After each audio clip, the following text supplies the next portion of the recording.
Does vacuuming really suck? Well, it should if it's done properly. Here's Barry to tell us why and how to do it. Hey, we have a special surprise guest for you today. 2 seconds, you're going to see the man of everybody's dream. Barry, come on out. Great to see you, Barry. Hey, how are you? Good. My good friend, Barry Lichtenstein from Amcho Carpet Cleaning in the Boston area. Me and Barry have known each other for well over 30 years. He's been in the business actually longer than me. I'm about 30, he's probably 35 or 40 years in the carpet cleaning business. He cleans carpet, upholstery, area rugs. He's got a special surprise for you. He's passionate about it. Barry, tell us what we're going to be talking about today. Today we're going to be talking about an activity that I love. It's something that I can't do enough of. I try to do it all the time. As far as I'm concerned, you can't do it enough. And what you have to remember is when you're doing it, the end result is much more important than finishing quickly. And also, when you're doing it, keep in mind, go slow on your backstroke. And what I'm talking about, of course, is vacuuming. Most people say vacuuming sucks. And I tell them, well, if you're doing it correctly, yes, it does. And there's several different kinds of vacuums available.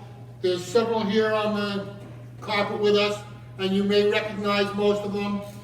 The vacuum in front of me, this is a standard commercial upright that's often used on janitorial services and carpet cleaning services. It's a very common vacuum cleaner. Basically, it's a beater bar, a motor, and a bag, and that's all you really need for carpet upholstery. All of these are similar in that respect? All the vacuum cleaners are basically that. Some of them have hoses and external attachments. Regardless of this is an area rug. This is the loose light area rug that was brought into our shop for obvious reasons. You can see the dirt paths on this from one of our local customers, and it's made from wool and viscose fiber. The top of it is, and so Barry, these are all appropriate for this type of textile. Any of these vacuum cleaners would be appropriate. This over here you may recognize. There's a shop vac or a water vac, wet vac, and this has other purposes. But all of these, basically, they have a motor, a brush, and a bag, or in this case, a collection cup. A lot of people complain that their vacuum cleaner doesn't work. I can tell you, if you can hear the motor working and it sounds normal, the only other things that can be are the belt is broken, or the bag is full, or there's an obstruction in between the head and the collection facility, the collection area. Barry, can I ask a question? Sure.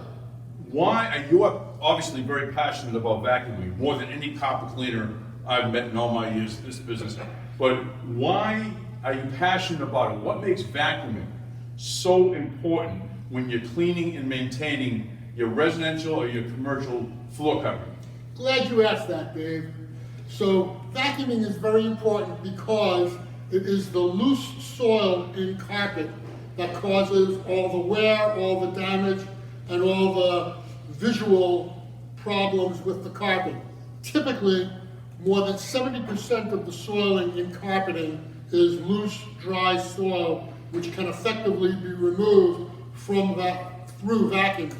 An area like this, you can see this has not been vacuumed very thoroughly, and I'll tell you, the way you vacuum... I'm going to step off, Barry, while you do the demonstration. Sure.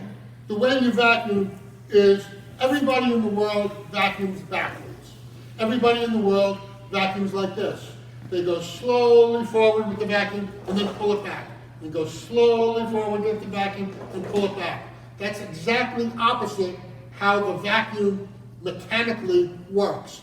The mechanicals of the vacuum are such that the beater bar is rotating in this fashion so that when you pull the vacuum back, that's when the beater bar or the brush bar is doing the most of the work. So what you want to do is forward is the placement stroke, backward is the vacuuming stroke. Also, what you have to keep in mind is most people confuse vacuum or lift or suction and airflow, and actually it's not suction that makes a vacuum work well. if you were to put your hand over the hose of a vacuum that's running and just cup it, you can feel a lot of suction. If you had a pile of dirt and you stuck the hose in the middle of it flat on the floor, it wouldn't pick up anything, because while you have a lot of suction, you have no airflow. What you need for a vacuum to work, for a vacuum cleaner to work, is lift and airflow. So when you're using an upright vacuum, now many of these have self-leveling heads, so they will automatically go to the level of carpet, so that when they're vacuuming, the carpet head, the vacuum head, is sitting just above the carpet. If you have a hard time pushing the vacuum forward and back because it's sticking to the carpet, that means it's too low against the carpet. If you have a adjustment to make the head raise off the carpet, you should use that. I'm going to vacuum a couple of areas, and keep in mind, vacuuming is not cleaning the carpet. It is getting out the loose soil, but let's see if we can get any variation here. Basically, what you do is you go slowly forward, slowly back. An area like this, you might have to go over it numerous times to get any kind of difference to show. But if you vacuum a lot and you vacuum all the time, what you'll find is that you'll never get an area like this. This is caused by not vacuuming enough or thoroughly enough.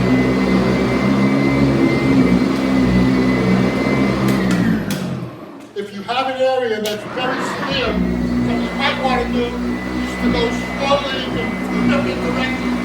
You want to go slowly, going like this. And once again, you have to remember,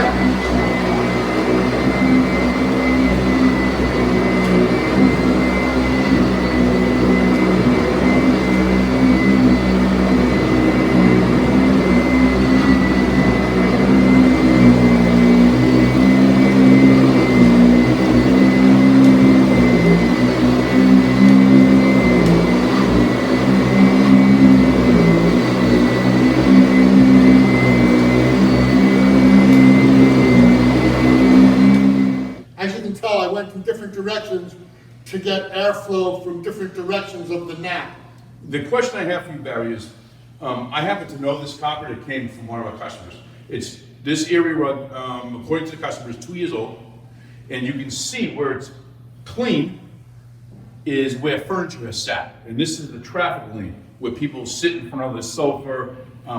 Based on your experience with a 2-year-old area rug like this, and according to them, they have not tried to clean it themselves. So it's not like there's a lot of soapy residue that we see in rugs like this when people try to clean it at their home. What I think would be a good guess, maybe if you agree, I'm not sure, that the chances are there was no routine vacuuming. This carpet, most likely in the normal conditions, could never show this stark difference between the dirty and the clean side if they vacuumed on a regular basis. I agree with you 100%, Dave. And people go, oh, we have somebody come, or we vacuum every week or every other week. Well, an area like this obviously needs to be vacuumed more often than that. The amount of vacuuming an area needs is directly proportional to the amount of traffic it gets. The area on the far side of the bed in the bedroom doesn't get the same traffic as a hallway or the area in front of a sofa, so it can go without being vacuumed as often. But once again, you can't vacuum too much. You can only not vacuum enough. And just to recap on the machines themselves, these two are Electroluxes. Now, I grew up with a machine like this. This is a canister vacuum. It's very versatile. It has the canister, so it has good suction. It has a power head that's a separate unit, and you can use all sorts of different attachments on the hose. And that's a commercial upright. Commercial upright, but it also has attachments and has the same kind of availability. Is there an advantage to, say, a less expensive model like this Dirt Devil? It looks like you don't have to pay for bags because you empty it, you clean it, you put it back, right? It's very easy to maintain this piece of equipment. It has a dirt cup that's very easy to change out. You just open it up, dump it out, and you get to see what's filling up in the vacuum cleaner. The other thing to remember is don't let the vacuum cleaner bag get so full that it becomes like rock hard and solid. Typically, when a vacuum cleaner bag is between half and 2/3 full, that's when it should be changed. Change it out, discard it completely. You can't change it too often. Can't change it too often. May cost you a few dollars, but you'll get more dirt out of your carpet. And we're hoping that if you found this video helpful, you'll give me and Barry a thumbs up next to that video. If you want to see more like this, especially if you want to see more guest appearances from my friend Barry, hit that subscribe button and that little bell next to it, and you'll be notified the next time we upload a video. Comments, questions for me or Barry, we'll both be answering them. Leave them below. We appreciate you watching. And again, Barry, fantastic information. Anything else you want to end with anything? Any comments, questions, let us know. Otherwise, let your friends know. Feel free to share the video. And remember, vacuuming doesn't always suck, right? Vacuuming never sucks. Never sucks. Unless it's being done correctly. Thank you for watching.